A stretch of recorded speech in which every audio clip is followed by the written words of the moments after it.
Okay, I am going to be talking about relationships, and I am going to be talking largely about my relationships. And if you do not want to hear any of this, well, then don't watch this video, because this is what channel is going to be. It's me just rambling. I need an outlet, and this is what it's going to be. Anyway, what is a relationship? Simple terms, a relationship is, at least how I understand it, is two people who help one another, and that's the way a relationship should be. But from my experience, most of the relationships I've had, and this includes girlfriends and friends, but I'm mostly talking about lovers. I'm mostly talking about girlfriends and stuff. I've always repeated a pattern over and over and over again. Is I've always found women, who were very unemotional, very uncaring. I mean, that doesn't mean that they didn't care, but they didn't express themselves very well. What I craved was, it was the soft stuff, was the emotions, the bonding, the emotional kind of bonding, and I didn't get that from them. And every time I would, they usually would break up with me because I got tired of them not expressing themselves. Not expressing who they were, because they were in a period where they were constantly trying to find themselves. And we're all trying to find. Well, not me, anyways. I mean, to a degree, yes, but I'm largely sort of past all that. Most of the people I meet are not. Most people that I meet are usually, not very self-aware. And I have no problem helping somebody else find themselves. But what I have a problem with is when that person cannot help me, even if they're not helping me directly find myself, but helping me by giving me the thing I want the most, and that is attention, affection, love, acceptance, and with my partner. Not necessarily with other people, just with my partner, just to know that person is sticking by me thick and thin, because that's what I would do. So, I expect that same loyalty, But like I said, the problem is, if you're in a relationship where that other person is not bonding with you, then I think it's probably time to leave and find someone who does bond with you. And now if you're somebody who isn't into the whole mushy emotion stuff, and you just want sort of like that business partner, friendship type of thing, well, then that's you. That's perfectly fine too. But everybody wants something different. And, for me, I wanted something that all of my exes have never, especially one in particular, was never able to give. And, I've had a lot of exes in my day. In fact, the one I just left, which really, I actually broke up with her. Most of the time they would break up with me because I got tired of them not expressing themselves, and I wouldn't respond. I would stop giving them affection when I realized they weren't giving me affection. So then they would break up with me. But for this one, I broke up with her. And you would think that once you break up, you kind of move on, right? Well, not necessarily with this one. This one stuck around a lot longer than the actual relationship, or really was no relationship to begin with. But they stuck around way too long, even after the so-called relationship ended.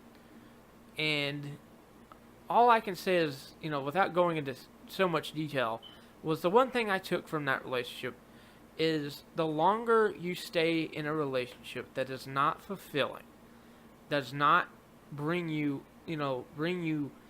happiness. Now, let's be realistic.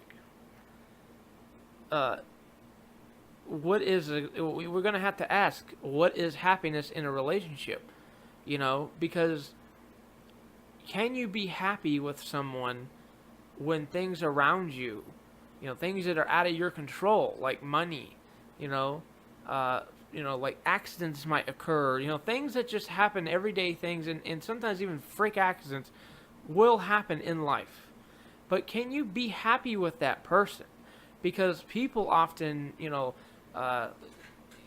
they often think that relationships, being happy in a relationship means that everything is so perfect, everything is so, happy all the time. And no, you know what, I'll put it this way. even in hard times, if you really, really, I think hard times sometimes bring people together more than even happy times. And I'm not saying that happy times can't do it, but something about the test of, it's easy to love somebody when things are going well, but it's hard to love somebody when things are going wrong. And the mistake I have seen people make is getting caught up with their environment and somehow tying that to their relationship with that person. If money, if they, I'll put it this way, if money is an issue, and is with them sticking with that partner means that they are going to have to sort of sacrifice their wealth because they're having to be with that partner, when they in fact could dump that partner and maybe find a partner who's a lot more wealthy than they are.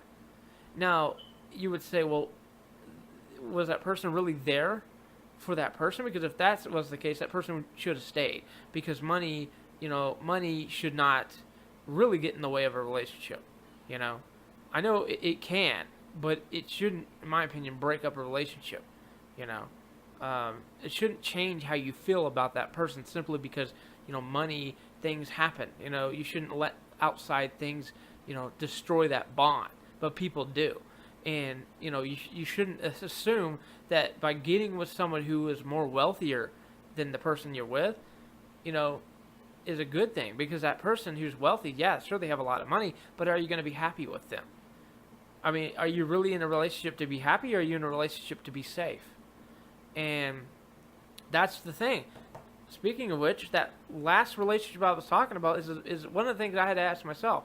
When I was wanting to leave, I'm not the one who likes to break up. I don't like breaking up. Sometimes I just want the other person to do it to me. And I know that's probably an odd thing to say, but that's just how I've always been. Not now. I won't put up with infidelity. I won't put up with drama to that degree. But I was comfortable, not happy, but comfortable financially. I was comfortable.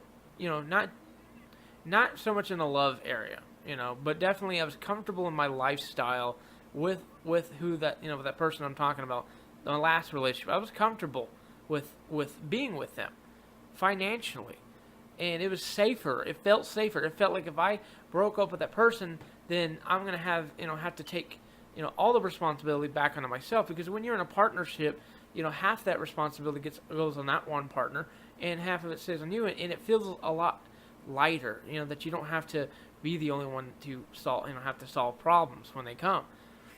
That's one of the things I like about relationships is you help each other, but that's not the point. Point is, you have to ask yourself the question, is that partner worth staying with just to feel safe? And the answer for me was no, because I care more about my emotions, than I even do my own intellect. Now, I love my intellectual side. I mean, that is my strongest thing about myself, is my intellectual side. But I value my emotions more than my intellectual side, because I find emotions to be a lot more powerful than anything intellectual. I mean, again, not knocking intellectual, but just emotions. I mean, to me, emotions are like something that I have to protect, because of them being so powerful. But I care more about being happy in a relationship than I do about being financially safe. Does that mean that I want to be poor? No. Does that mean I want to struggle? No. But it means that if you're in a relationship where you do have that bond, that emotional bond, then if you're willing to go through shit with that person, you too will get out of that situation if you work together, because it is much easier working together than it is to work apart. But I would not stay in a relationship if it's just for convenience. Another thing I can talk about relationships is what really matters. And at least when it comes to meeting somebody, let's talk about that. When it first comes to meeting somebody, what matters? Does looks matter? Yes. Does looks matter? Should looks matter more than that person's personality? Now, here's the thing. I have one rule when it comes to looks. I'm either attracted to you or I'm not, and there is really no in between, because I'm not very picky. I don't hold a lot of things against people. I'm the kind of guy who would date someone who is in a wheelchair, or somebody who has just something that's wrong with them. Like not wrong, like some sort of physical disability, because I don't know. I just don't care.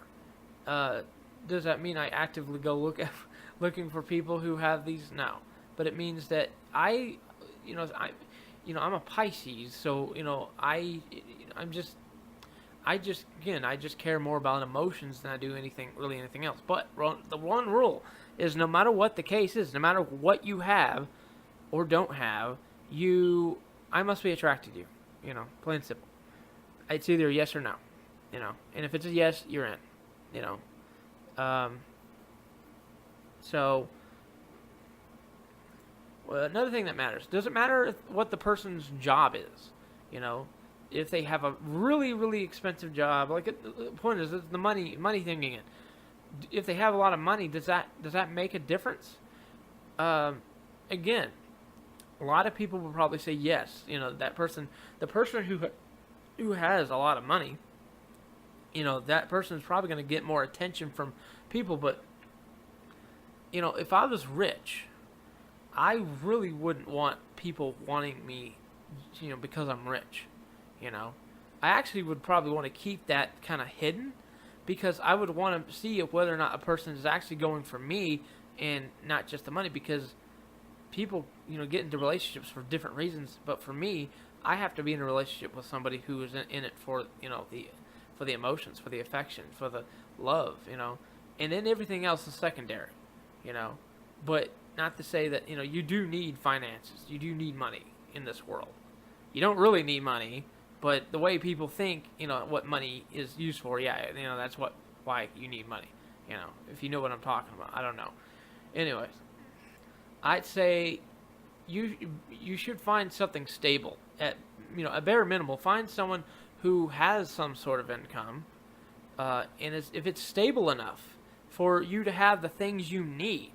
And maybe some of the little things you want, but again, the higher, the more you want out of a relationship, the more unrealistic it can get. The more you start to demand, that the person must have a high-paying job, and they must have perfect everything, perfect body, perfect personality, and there's no, even when it comes to personality, there's no perfect personality. Especially if you're an emotional person, you see someone you like, and you're just too afraid to approach them because you're afraid that they're going to hurt you. Well, guess what? They are. Everybody's going to hurt you. You're going to hurt them at some point. But I guess what you should be thinking is that person really going to trash you? Is that person really going to beat you down, right? But if you're just not wanting to respond to, someone because you're afraid to getting hurt, well, I don't have to tell you, you're going to, no matter what. No matter who you get with, you're going to get hurt at some point. But I kind of went off subject, I think. Anyways, the more you demand in a relationship, the more unrealistic it gets. The more you expect less, but expect to have the most important things, in a relationship. Expect, loyalty. Expect, humbleness, and expect communication, and expect these important things, but don't expect things to always be so perfect. I've talked about love relationships. I think I need to give a little explanation about friendships, because friendships do work differently than romantic relationships. Friendships are really more of just a casual thing. There's some friendships that, you do have that strong bond. That is your right-hand man. And if they're not related to you, they are your, brother or sister or something, But in most cases, friendships, they come and go. I'd say more often, those come and go more than, love relationships, because love relationships, you get more intimate, with that person, whereas friendships, you just usually just do stuff with each other, like hang out, and go party and, things like that. And so what is the purpose of having a friendship? Well, number one, it's not to be alone. You want to go out and party, it's probably not fun to go out and just do it by yourself, so you have to have friends with you who have those common interests. But I mean, what is important to you? Because I can tell you this much: for me, I can get along with just about anybody, and I don't really have a preferred, type of friend. There's some people who will, if they're, really into one thing, like, computers, they will only hang out with other nerds, and if they're really into bikes, then they'll, hang out with macho men, or, people who are, into that sort of, motorcycle culture. And then there are people who are into Japanese anime, and they hang out with people who are, I think they're called otakus or something. They'll hang out with those groups, but, for me, I will hang out with just about anybody, But, if somebody wants to be your friend and you don't have a lot in common with them, well, I mean, does that mean that you shouldn't be their friend? Well, that's up to you. But for me, I would include them. I was like, look, I would be honest with them. I'll say, well, I don't really like those things, but I'm doing this. If you want to join me, to do these things, then we can do that. But I'll also be honest that, again, I'm not into those things. So if you want me to be into those things, well, it's not going to happen that way. But you're more than welcome to come along. And that's how I handle those kind of friendships most of the time. That's how I hold. Yeah, that's how I. Shit. That's how I handle those type of relationships. Oh, well, just a quick mentioning. Do I think friends with benefits work? And no, no, they don't. Humans are humans are very emotional creatures. Now, some people are obviously more emotional than others, but they still will, get attached. Either an emotional, an intellectual, or even a physical, attachment. But somebody crying could be crying for emotional, or the emotional detachment, or intellectual detachment, or physical attachment. But either way, you're with somebody and you break it off with them, with the understanding that you were just friends in the first place. To me, it just doesn't work. You're going to bond with them no matter what. No matter what you say, oh, we're just friends and we just have sex on occasion. To me, that just doesn't work. So that's my 2 cents on that. This video is starting to get long, and my daughter actually needs me right now. So I am going to go right now, and I will talk to you later. And thank you for listening.